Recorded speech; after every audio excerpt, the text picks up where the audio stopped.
खातिर रुसो है। कहिया होते बियाह छौड़ी घूमी घूमी पूछो है। आई हो दादा छौड़ी भतार खातिर रुसो है। ई साटा गरम पर लाइव जाके पूछो है। ई साटा गरम पर लाइव जाके पूछो है।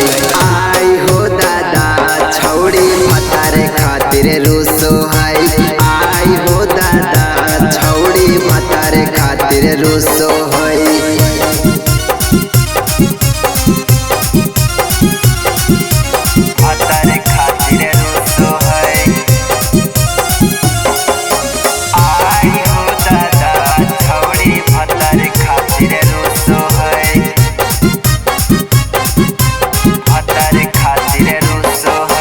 चढ़ल जवानी में बढ़ल है गर्मी, टोला में छौड़ी हो गई बेशर्मी। होले बेशर्मी रे होले बेशर्मी, होले बेशर्मी रे होले बेशर्मी। चढ़ल जवानी के बढ़ल है गर्मी, टोला में छौड़ी हो गई बेशर्मी। होले बेशर्मी रे होले बेशर्मी, होले बेशर्मी रे होले बेशर्मी। आई हो दादा छौड़ी भतार खातिर रुसो है। आई हो दादा छौड़ी भतार खातिर रुसो है। दिन भर छौड़ी लाली पोपावे लेके चूसो है। आई हो दादा छौड़ी भतार खातिर रुसो है।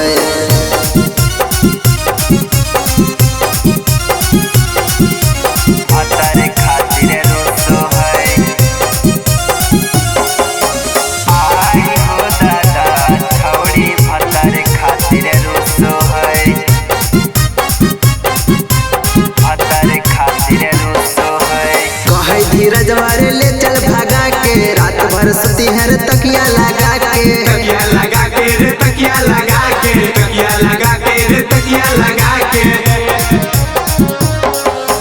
कहे पंकज मारे ले चल भागा के, रात भर सुती है रे तकिया लगा के। तकिया लगा के रे तकिया लगा के, तकिया लगा के रे तकिया लगा के। आई हो दादा छौड़ी भतार खातिर रुसो है।